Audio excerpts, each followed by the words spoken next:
Hello, everybody. Welcome to this presentation. Thanks for hanging on for a few minutes. A few technical difficulties there, as usual, in this technological world we all live in. Anyway, my name's Kevin Smith. I'll be doing the presentation today. A new way of thinking for a new way of business. There are questions, well, there's a place you can ask questions in the system. So if you have any questions, please type them in. If I can cover them as I'm going through things, I will do if it's pertinent to do so. If not, then I'll leave it to the end. Hopefully there'll be 15 minutes, 20 minutes at the end where we can have more of a Q&A, an interactive Q&A. Let's get started. So we have three things potentially that we're going to cover today. We're definitely going to cover number one. We might cover number two, but we probably won't cover three today because potentially we're going to run out of time. But these three things will kind of lead into each other. If we don't, there'll be a follow-up presentation where we do cover this information. So the first thing we're talking about is doing enterprise architecture. And we're talking about a new way of thinking about enterprises, a high-level way. Second thing we're going to talk about is one of those domains, which we call the missing domain, and talk about the transformation of transformation. And then the third thing is how we can improve enterprise architecture and where we can start with that. So to start with number one, and this new high-level way of thinking about organizations. So as we all know, EA is all about the big picture, the high-level structure of things, because we know we need to get these fundamentals right, because if we don't get the fundamentals right, then all the detail that flows potentially is going to go in the wrong direction. So if we consider the entire enterprise, because enterprise architecture, the domain of interest is the enterprise, not the IT of the enterprise, as a lot of people think, although IT is, of course, an important part of an enterprise. It's not actually the domain in question. So what's the biggest picture of an enterprise that we should be looking at? What big picture is going to be important to stakeholders, not to enterprise architects or to people in IT? So to get us to kind of that, what we're seeing here is in plate A, the normal view. This is the usual way that organizations tend to think about themselves, the high level view, the very, very highest level view. People tend to talk in business and IT. They talk about enterprise architecture being the glue between business and IT, bridging the gap, those kinds of things. Now, this view of business and IT has persisted for many, many years, and in the past it's been a reasonable way of thinking about enterprises.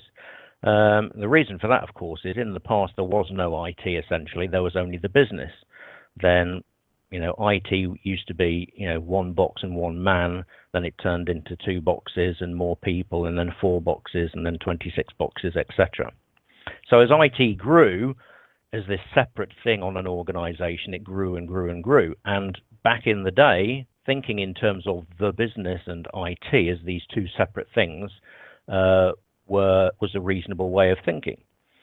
So the business strategies were written, then we write the IT strategy to support the business strategy, etc., etc. But going forward, this is potentially not a very good way of thinking about an organization. And the reason for that is because business and IT are so intrinsically and linked in complex ways that to think about the business and IT as kind of separate and talk in those terms doesn't really make any sense anymore.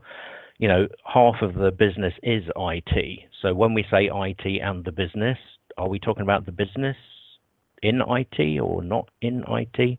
Doesn't kind of work anymore. So we introduced a new pragmatic way of thinking about these things, and that is based on the fact that things like strategy, operations, what we call transformation and support, they are intrinsically linked in complex ways. So when we're talking about strategy, we shouldn't be thinking about business and IT strategy as 2 separate things. We should be thinking of an enterprise strategy that is created from 2 fundamental things, business and IT, that are linked in very, very complex ways. Same for operations, same for transformations, and same for support. Now, these 4 domains, these are the 4 domains that we're going to talk about in a bit more detail here. and try to explain what they are and why they're important.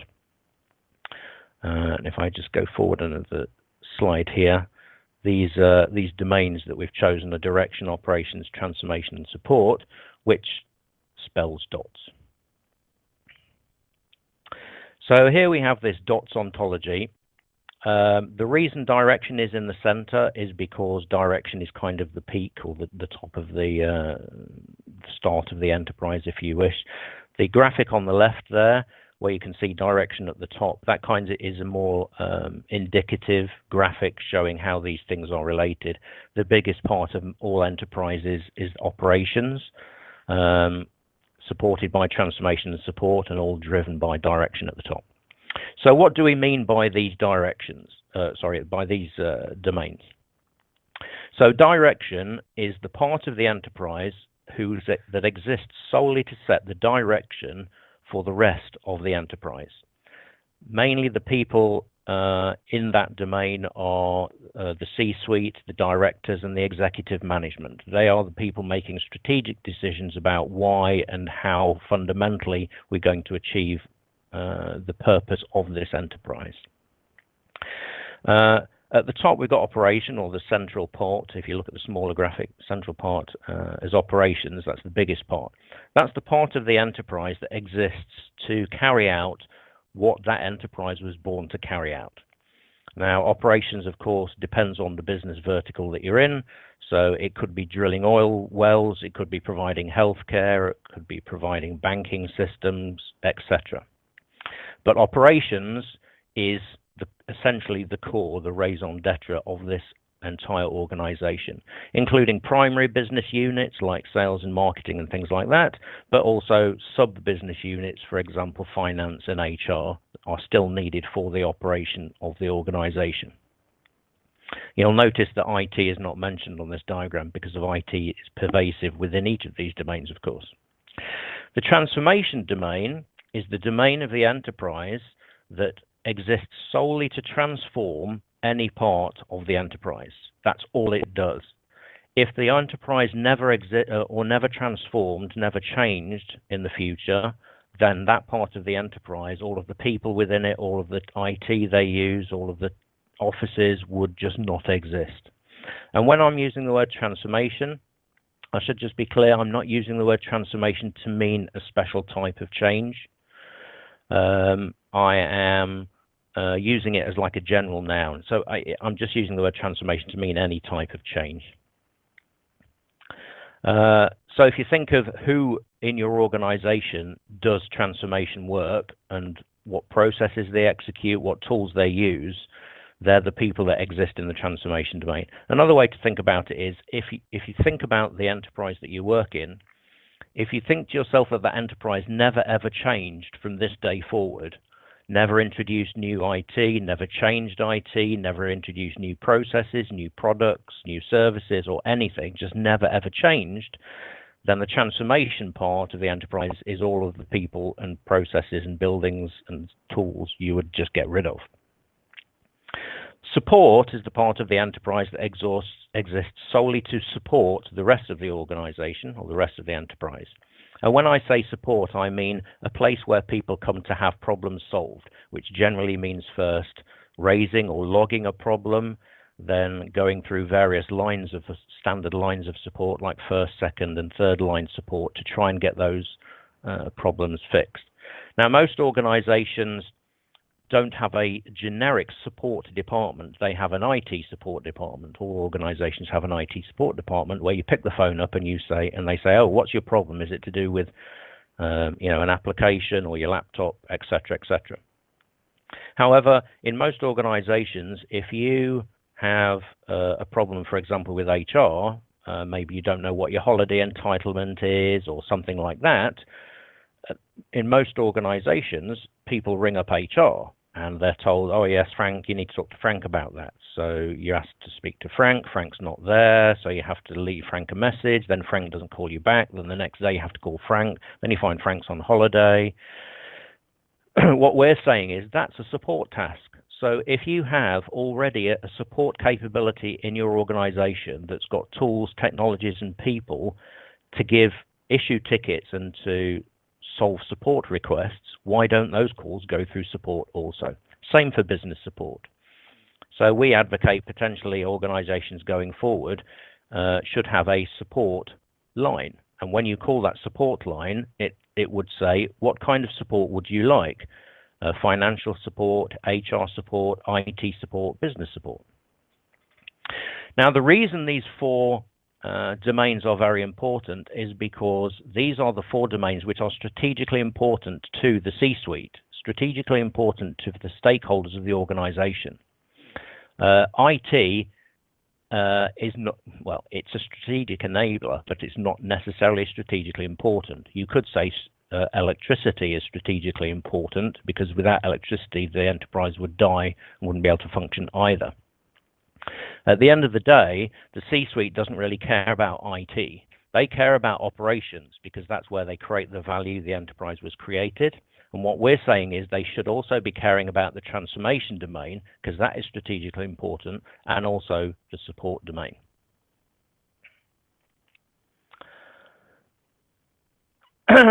So let's say we have an organization that has thought, well, actually DOTS is potentially a way of that we should be thinking and structuring our organization. How kind of would that look like from a high level structure and kind of people point of view? So at the top, of course, we've got the CEO. The CEO is essentially the Chief Direction Officer. So that's the blue or the direction domain, or he's the person most accountable for the direction domain. Of course, we have a Chief Operating Officer. Why do we have a Chief Operating Officer? We have a Chief Operating Officer because there needs to be somebody accountable at board level for the operations, the strategically important operations part of the enterprise. Underneath that, we are showing the head of business operations and the head of IT operations. And the reason we're doing that is because if I was the COO of a company, I really don't care where my operations are being carried out. I don't care if my operations are being carried out by a table, a person, or a piece of IT. It's still operations, and I'm still accountable for it. We also have, therefore, the transformation part of the enterprise. We suggest a Chief Transformation Officer. Now, this is not a common thing, but I am seeing over the last 5 or 6 years organizations starting to think in these terms. Sometimes it's called the Chief Strategy Officer, but essentially this is the person who's accountable for the transformation part, the strategically important transformation part of the enterprise. At the moment, in most enterprises, no one is actually accountable at board level for transformation. You might have someone accountable for IT, but then IT is operations and transformation and support. And as I said, IT is really a supporting capability. It's not the strategically important capability to the business. Again, under here, we've got a kind of a mixture between business change and IT change. These labels on top, if you see at the top, it says POED, POET, POEO, and PF and PEEF. These are the names of our frameworks that cover those particular areas, which I won't go into at the moment. Following DOTS, then, of course, you might think, well, we should be having a Chief Support Officer as well. That fundamentally splits into business support and IT support. But essentially, we have someone who's accountable for support, because support and how we do support, not only internally but externally for our customers, is also strategically important. So where would the IT director or the CIO, CTO kind of person sit? We say they would still sit on the board. However, they have a dotted line to all of these other places. So of course you need someone who understands IT on the board, but that's more a supporting role. What is strategically important are these missing officers that we say are missing: the Chief Transformation Officer and the Chief Support Officer.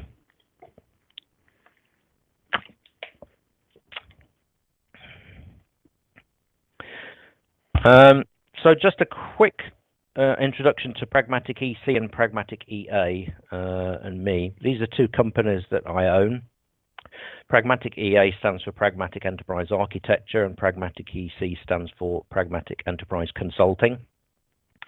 So essentially, Pragmatic Enterprise Architecture is a kind of a research non-profit company, and it creates best practice. So there are various best practices frameworks that we've created, such as POET and PF. But there are other best practice frameworks in the world that are related to enterprise transformation, such as Prince2, TOGAF, MSP, etc., etc. So Pragmatic EA creates best practice that goes to the overall best practice in the company in the world. Pragmatic EC is about consulting, training, mentoring, and publishing things, and we essentially look at mostly maturing the transformation domain. Most organizations and most enterprises look to help enterprises mature and improve the operations of their enterprise. Our niche, an area of expertise, is improving how transformation is done within that enterprise. In order to do that, we use whatever best practice exists in the world that's applicable at the time. That may or may not mean we use our own best practice. It may mean we don't use our best practice, we use someone else's best practice. But how we do transformation and how we improve transformation is kind of where we come from. So going on to what we call the missing domain, the transformation of transformation. I'll just let you read these sage words for a moment.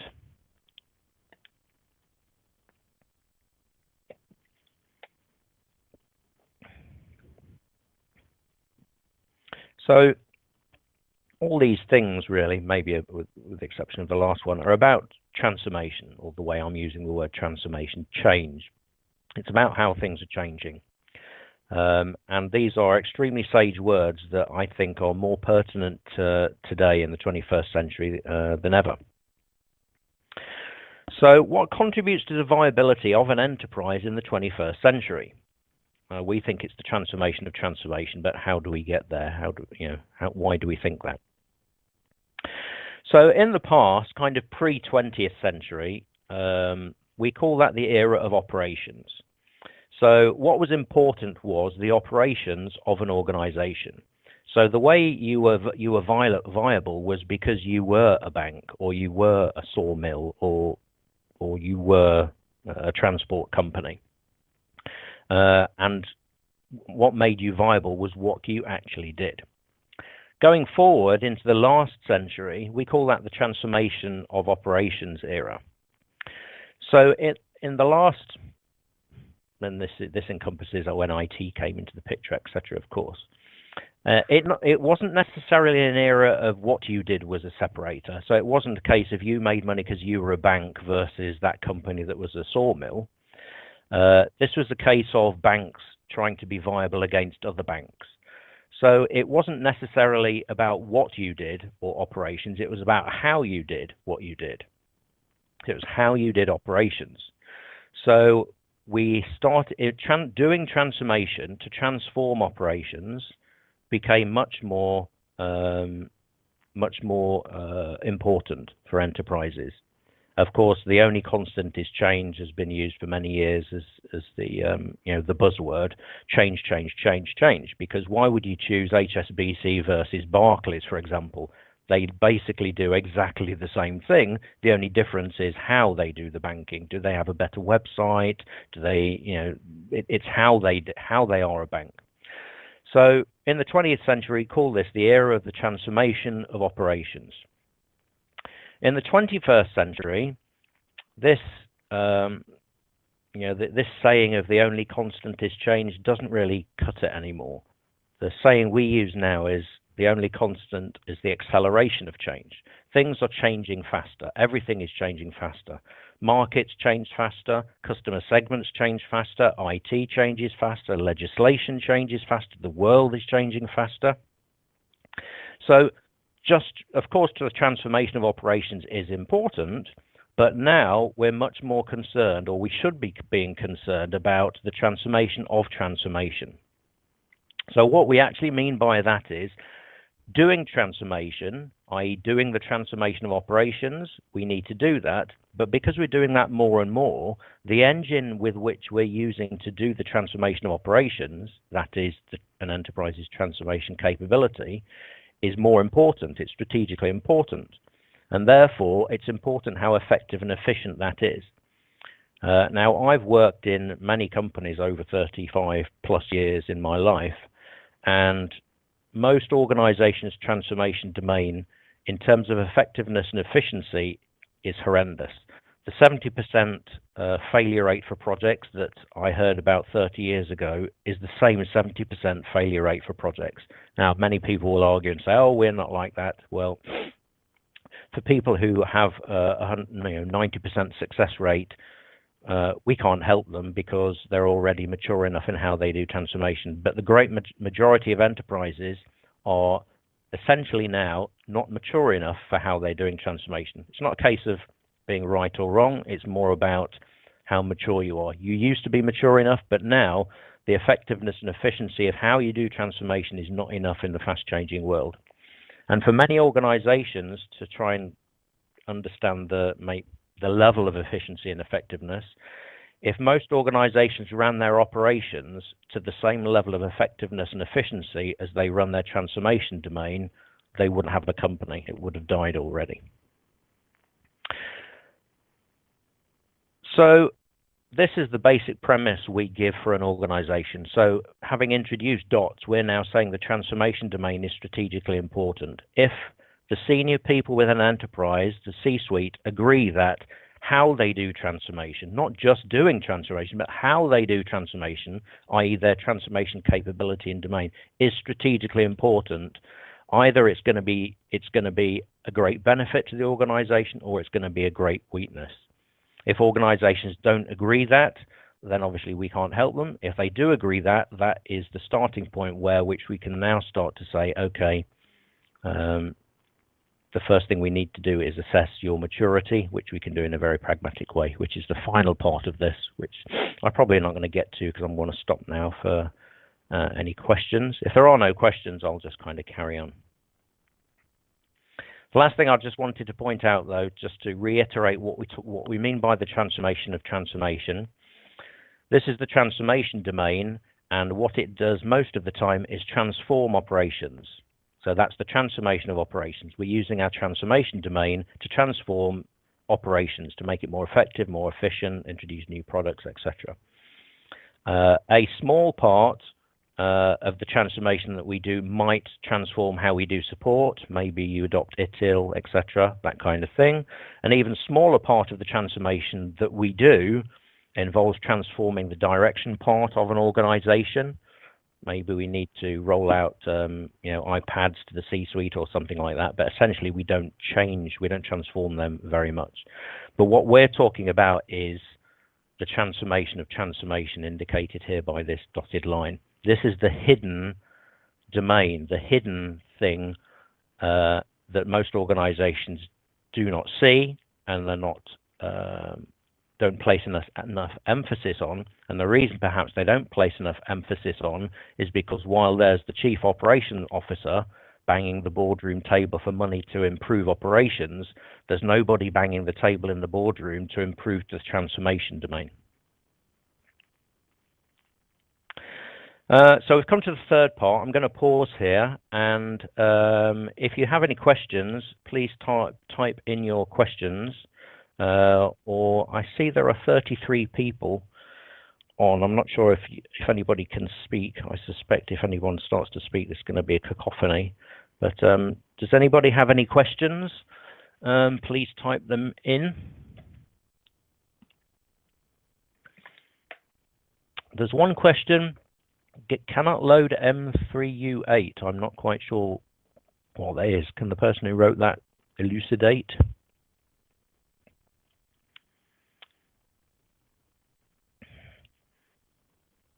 A comment from someone in the audience I'll share with you. I couldn't agree more. You have raised what is at the crux of the challenges within the enterprise. The enterprise in general is dominated by legacy, and the inertia to move on from this is the core pain.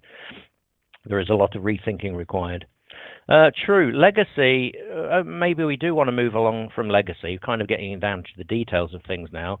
But, you know, legacy is not necessarily a bad thing. Legacy stuff can be used. So I wouldn't say we want to rip out legacy stuff. But the fundamental thing we're talking about here is, if you're talking about enterprise architecture, the first thing you have to say is, what is the highest level structure of our enterprise? Now, most people use an operating model, but most operating models are 99% the operating model for the operations part of the organization, not for the transformation, direction, or support parts of the organization. This is actually where POET comes in, because POET stands for the Pragmatic Operating Model for Enterprise Transformation. So it's an operating model for the transformation part of the domain. Questions. How do you evaluate the maturity level of transformation practices in order to start the transformation of transformation? That's getting into the next part of this. So I'll just keep an eye on questions that people ask. So I'll just kind of go into the rest of this. So we need a high-level way of assessing maturity, as the person has asked. So as we know, EA is all about the big picture. So what's the big picture, the biggest picture for the transformation capability of an enterprise?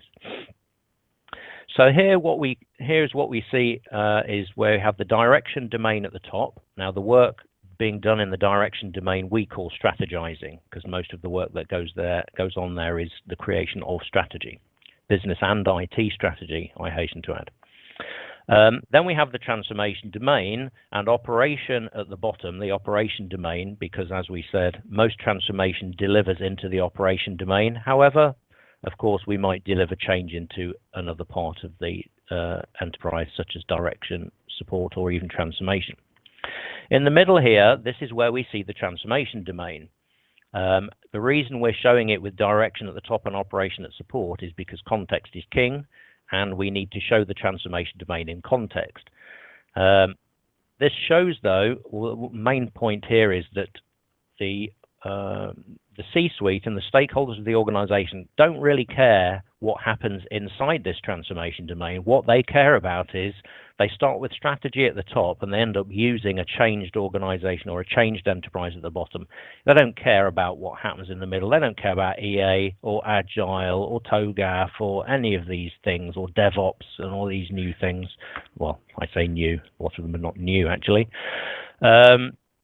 However, if we're going to be looking at the transformation domain, this is our domain of interest, we need an operating model. So these phases of road mapping, initiating, elaborating, constructing, and transitioning, these are the fundamental phases that we need to go through for transformation. Everything below road mapping is what happens in projects. So the road mapping phase is the work that we do to create a portfolio of projects. And we've put some labels in terms of enterprise architecture and enterprise engineering. So one of the key things about enterprise architecture, it's all the work you do before you start executing projects. If you have a big CRM project, it's not enterprise architecture. Enterprise architecture is the work that you did to figure out that you needed a big CRM project in conjunction with a lot of other projects. So I won't show you this in detail. You can look at this when you download the slides, etc.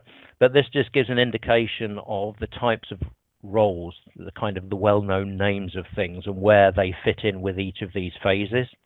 It also shows you with the square boxes on the left, where it's got contextual, conceptual, logical, physical, operational, etc., that between each of these phases there is information. So strategizing produces information that is used by road mapping, that produces information that is used by initiating, etc., etc.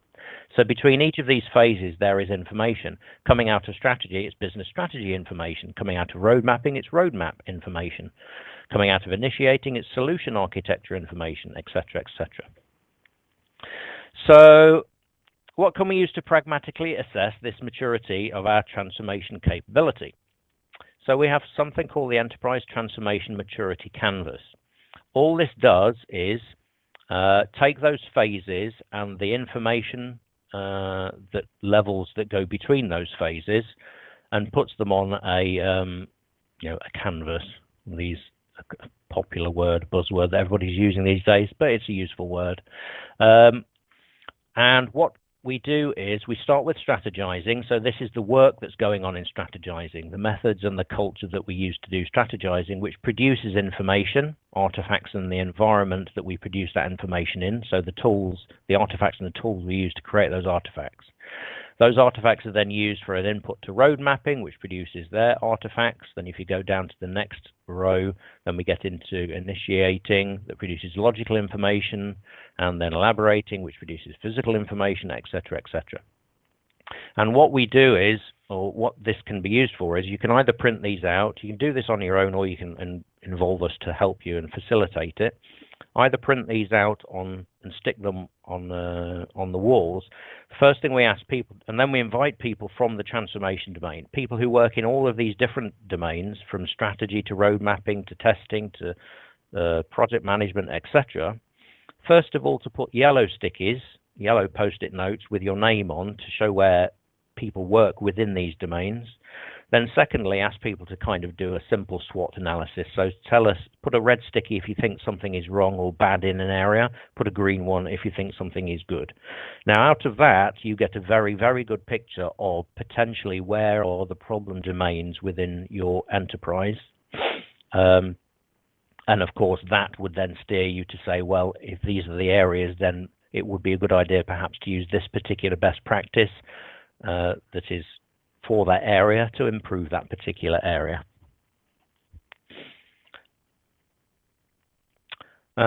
This slide here is this just shows that, as I said, we can do this, or you can do this yourself in terms of sticking things on the wall, and that's a real live one that we did with a company.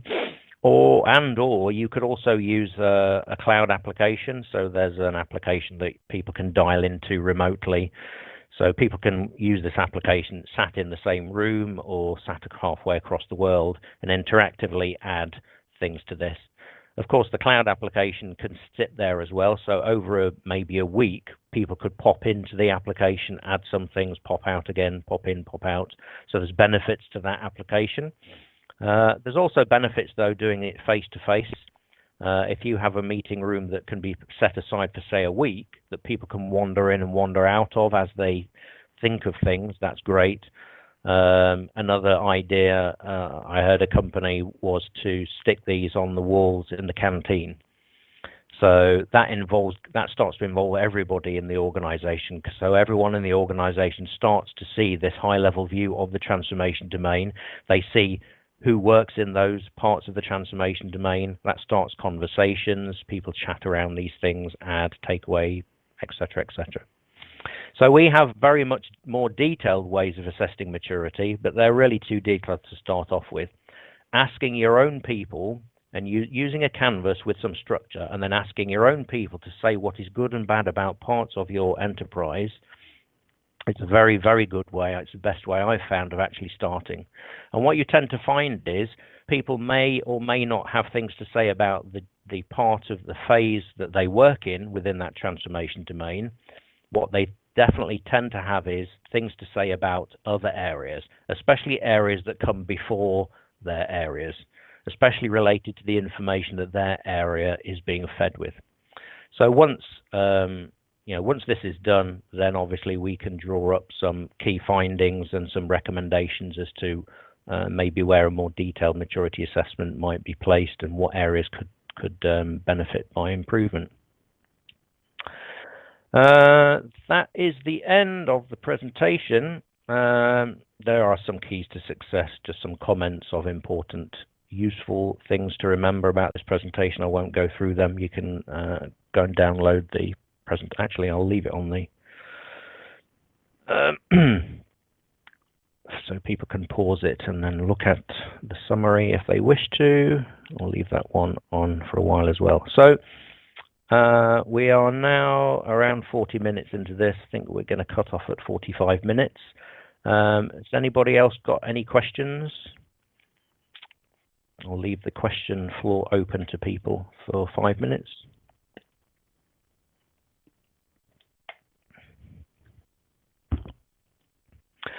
Where did you first discover there is a separate, overlooked transformation part of the enterprise?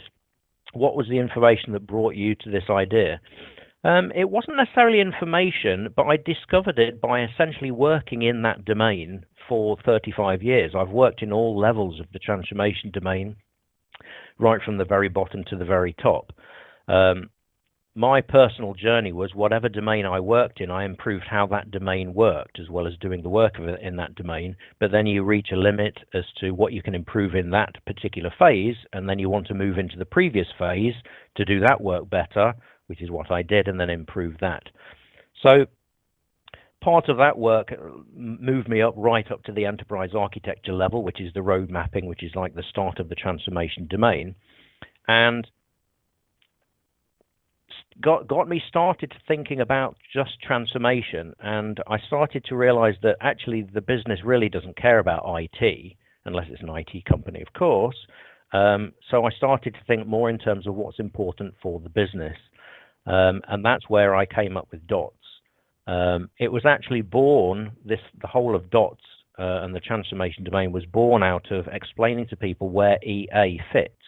The best way of explaining something to somebody normally is not to explain the box that you're trying to explain, but to explain how that box fits in with the with its context, the boxes that come before, the boxes that come afterwards. So because I was explaining the enterprise architecture domain, I had to explain the whole transformation domain.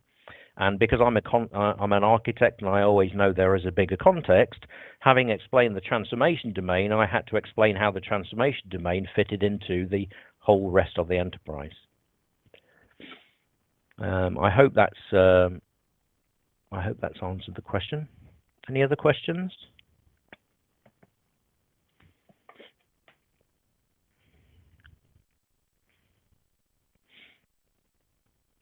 I'll just go back to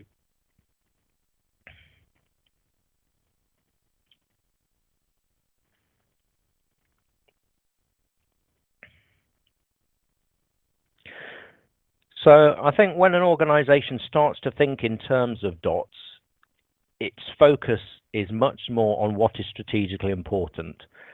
We believe that transformation is one of the things which is strategically important as operations, because if you stopped transforming, every company would die probably within 2 or 3, maybe 5 years tops.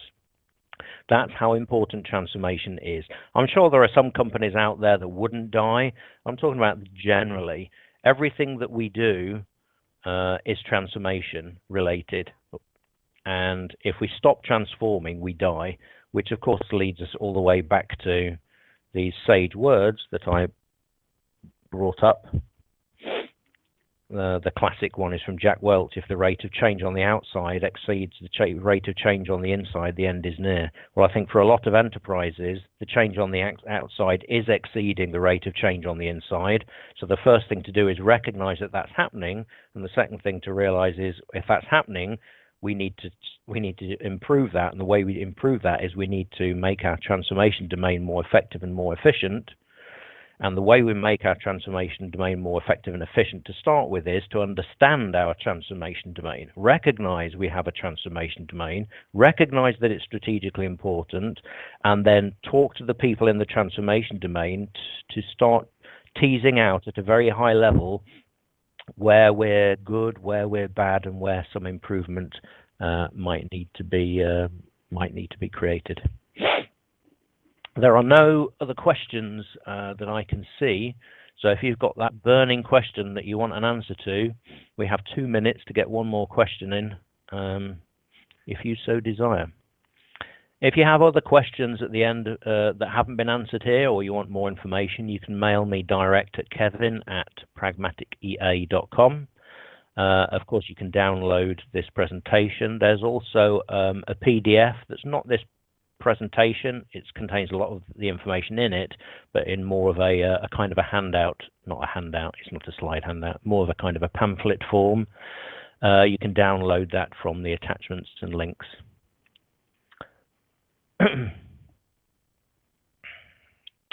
So thank you all for attending. I always like to answer questions, and the more difficult and the more challenging the questions are, the better I like it. So please, if you have any more questions, please don't hesitate to mail me. If you want to set up a Skype conversation to discuss this or anything else, then we can do that also. So with that, I will say thank you very much for all of your time. Thank you for listening to me. And I'll see you on the next one.